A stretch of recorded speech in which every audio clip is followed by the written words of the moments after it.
I first met him in the early 80s in a Chinatown of urban Java. He didn't want his real name or address revealed, so we called him DJ for Dynamo Jack. He was only a healer, he said, but he did direct a powerful energy generated from his own body into his patients.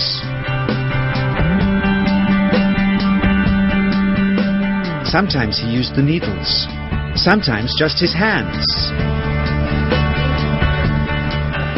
He called the energy Qi, and it was so strong that he usually needed a grounder to hold his patients' feet. For years we followed him around Java on his healing rounds, pleading to be allowed to film him, but he always refused, saying his powers resulted from a type of meditation with an ancient tradition of secrecy. It was only when my brother Lorne was suffering from a serious eye infection that he finally allowed us to film him in 1987. It was nothing like any acupuncture I'd ever had. I was getting really powerful electric shocks and couldn't control my movements at all. Yin yang, positive and negative, you know. And my positive from here and my negative from here. And we meet together, this can get like electricity.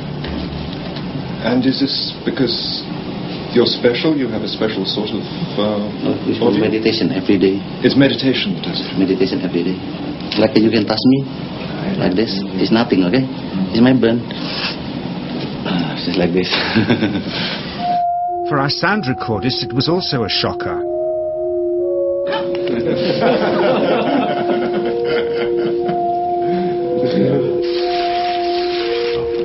He then took our newspaper outside and showed us how Qi can also be used to set things on fire.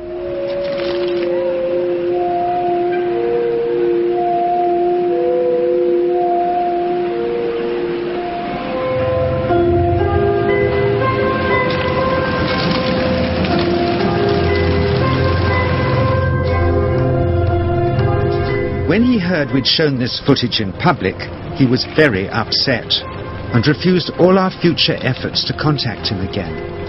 As the years passed, we sadly resigned ourselves to never seeing him again.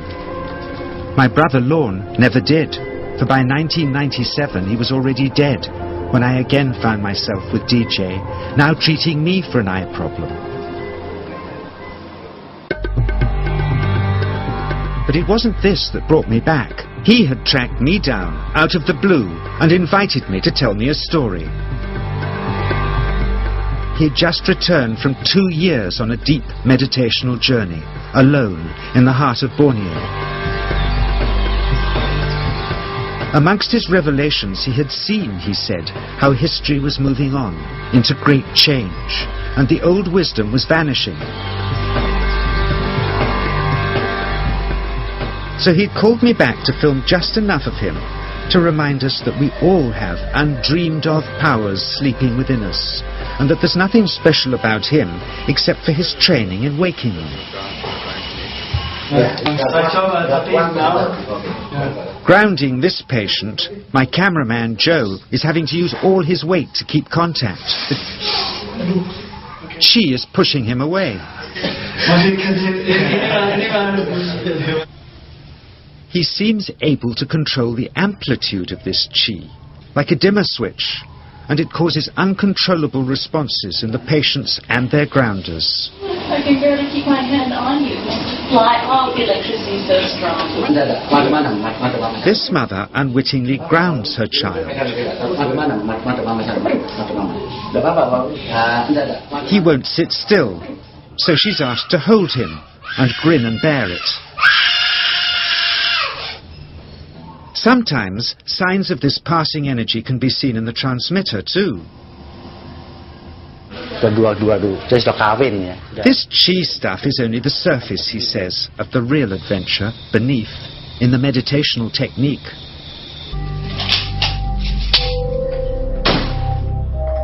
Projecting Qi from the palm of the hand can also be used to resist rifle pellets, he says.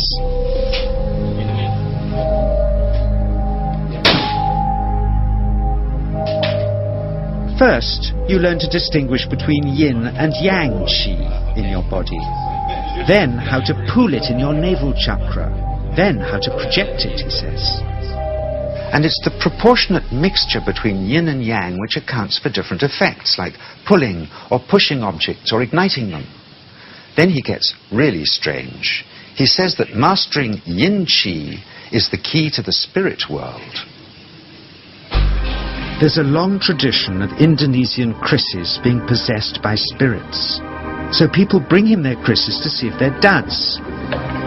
Here, he says, he doesn't manipulate matter by projecting mixtures of yin and yang qi. He merely creates a field of yin energy in which, he says, if there's a spirit, it can manifest itself.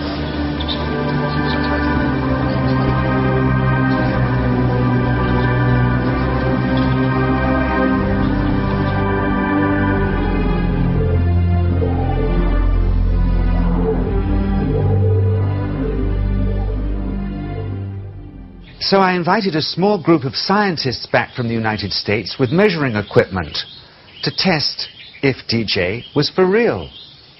And if so, where might this energy belong on the electromagnetic spectrum? Catherine Cook, CEO of the Mind Science Foundation in Texas. Dr. Roger Nilsson, a Swedish medic and international racing sailor. Dr. Greg Simpson, a physicist from New York's Albert Einstein University, and Andreas Polak, one of DJ's Australian students. The visitors are confident they'll uncover him as a fraud in no time. Greg is the first guinea pig, and he's uncomfortable about showing that he can feel anything at all. Dr. Roger doesn't know what to expect.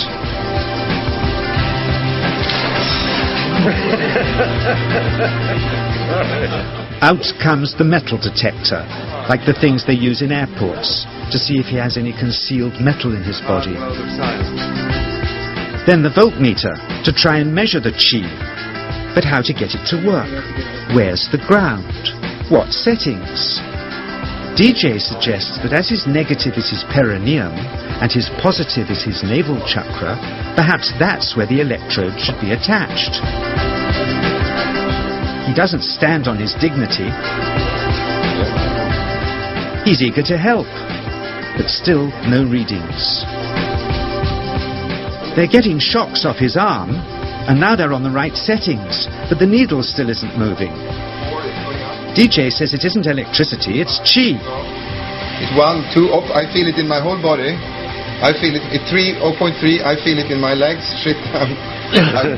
But suspecting there's some tricky setup on his premises they can't find, they insist we all go to a randomly chosen hotel room several miles away to see if he can light a light bulb with his fingers. It doesn't ground on the wall. So Greg holds and grounds one wire, while DJ pumps qi through the other. The bulbs are LEDs, light-emitting diodes, which ignite in different colors according to the intensity of current. Yes. On, off, on. Brilliant. Oh, you're blinking. Things were going well. DJ was enjoying it too, until he invited us all out to lunch at his local, where he tried to push a chopstick through the table.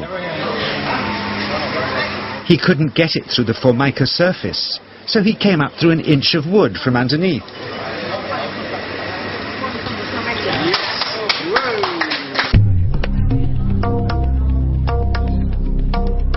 Not only did he draw his own blood, but a chopstick splinter had caught Alison here between the eyes, drawing more. The incident was laughed off apologetically, but next morning he was a different man, drawn and upset. He said he'd been visited all night by his long-dead master, raging that he'd broken the strict taboos of his sect, never to show off in public and never to cause harm or draw blood. He felt deeply chastised. All further testing and filming must end. Never again would he submit to public scrutiny, nor accept any new students. He would sink from sight and continue his healing in obscurity, as he had done since before we met him in the early 80s, and had always told us was right.